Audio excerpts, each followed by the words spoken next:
तेच करू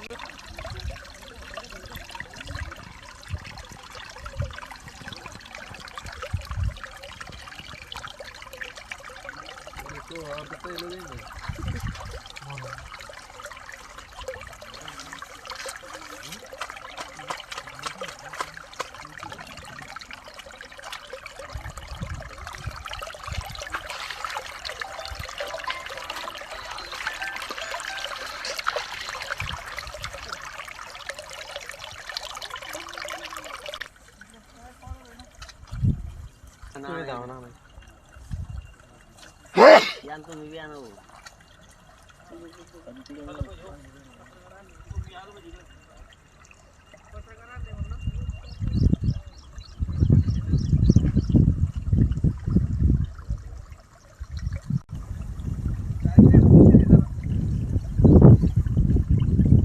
मला सांगा काय अडचण आहे तुमची, काय नाही?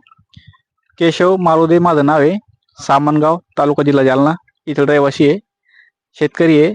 आमच्या गावाचं इथं पाझर तलाव आहे सामनगावचा शेजारी. तर हा फुटलेला आहे जास्त पावसामुळे. आज सकाळी ते आमचे काही शेजारचे शेतकरी वगैरे इथं आले होते, त्यांच्या लक्षात आलं हे फुटलेलं आहे. ते पूर्ण पाणी म्हणजे गावाच्या दिशेने जाणार आहे जर फुटला तर. त्याच्यामुळं आमच्या गावाला धोका निर्माण झालेला आहे. याची शासनाने प्रशासनाने दखल घ्यावी व याची उपाययोजना लवकरात लवकर करावी एवढी शासनाकडे विनंती आहे. काय झालं धरणासंदर्भात? मग नाव वैजनाथ सुखदेव सुळसुळे, सामनगाव राहणार, जालना जिल्हा. ही पाझर तळा आमच्या बांधाला खेटून आहे, वावराचे खेटून. आम्ही बघितलं तर मोठं सुराख पडलेले. हे अंदाज म्हणजे कधी फोडण्याची काही गॅरंटी नाही. काय मागणी आहे प्रशासनाकडे तुमची? पण मागणी एवढंच, चौकशी करा, पाणी करा द्या ना येऊन सनी प्रत्यक्ष.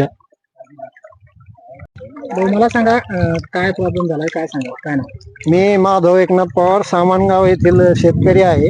हे स्थानिक शेतकऱ्यानं सकाळी माहिती दिली की आपल्या पाझर तलावाच्या भिंतीला बोगदा पडला आहे, म्हणून आम्ही गावातील 10 ते 15 नागरिक बघण्यासाठी आलोय. तर इथं बघितलं तर खरोखर बरंच पाणी निघत आहे. ओव्हर फ्लो चालू असताना इथून पाणी निघतंय. जर कदाचित हा तलाव फुटला तर 100% सामनगावला धोका होणार, जमिनी खरडून जाणार, जीवितहानी सुद्धा होऊ शकते. तर प्रशासनाला माझी म्हणजे कलेक्टर, आपल्या जिल्ह्याचे कलेक्टर मॅडम यांना माझी हात जोडून विनंती आहे की आपण प्रशासनाला लवकरात लवकर सूचना देऊन काय ते असतील पाणी करून याचं पाण्याची विल्हेवाट लावावी, न तर मोठा अनर्थ होऊ शकतो.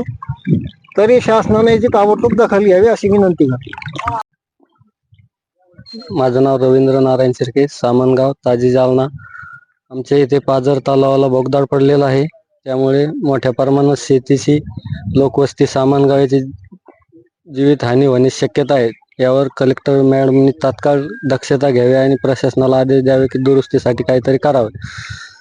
शेतीचं फार मोठ्या प्रमाणात नुकसान, 400 ते 500 हेक्टर जमीन खरडून जाण्याची शक्यता आहे. आधीच डोक्यावर आसमानी संकट असताना आता हे पाझर तलाव फुटल्याने शेतकरी मोठ्या चिंतेत आहे. तरी याची लवकरात लवकर दक्षता घ्यावी आणि शेतकरी फार चिंतेत असल्यामुळे गावाचं मोठा धोका निर्माण झालेला आहे. तळ फुटण्याची शक्यता असल्यामुळे त्याही लोक घाबरलेले आहे. त्यामुळे तात्काळ याची दक्षता घ्यावी आणि याची व्यवस्था लावावी. नमस्कार, मी रामदास दौंड, उपविभागीय अधिकारी जालना. माझ्या उपविभागामध्ये जालना आणि बदनापूर तालुक्यामधील सर्व संबंधित नागरिकांना, ग्रामस्थांना अशी विनंती करतो की आपल्या गावामध्ये जो कुठला पाझर तलाव असेल, साठवण तलाव असेल, त्या संबंधित कुठल्याही लिकेजचा किंवा तो तलाव फुटण्याचा काही पण तुम्हाला असा धोका जरी जाणवत असेल तर प्रशासनाची संपर्क साधा. आम्ही तात्काळ आमचे जे क्षेत्रीय यंत्रणा आहेत, तलाठी असतील, मंडळ अधिकारी असतील, ग्रामसेवक असतील, त्या क्षेत्रीय यंत्रणा त्या ठिकाणी आम्ही पोहोचू. तिथून आम्हाला रिपोर्टिंग होईल आणि आम्ही संबंधित जी संस्था असेल, त्याच्यामध्ये जिल्हा परिषद असू शकते, मायनर इरिगेशन असू शकतं, मृदू व जलसंधारण असू शकतं, त्या संबंधित यंत्रणा आम्ही तात्काळ कळू आणि तिथलचा जो पाझर तलाव असेल, साठवण तलाव असेल, तो आपण रिपेअर करण्याची कारवाई करू आणि कुठली जी येणारी जी नैसर्गिक आपत्ती त्याच्यामधून उद्भवू शकते त्याला थांबवायचा आपण सर्वतोपरी प्रयत्न करू. याच्यामधून फक्त आपलं सहकार्य असणं किंवा आपण जागरूक असून ते आमच्यापर्यंत पोहोचणं फार आवश्यक आहे. धन्यवाद.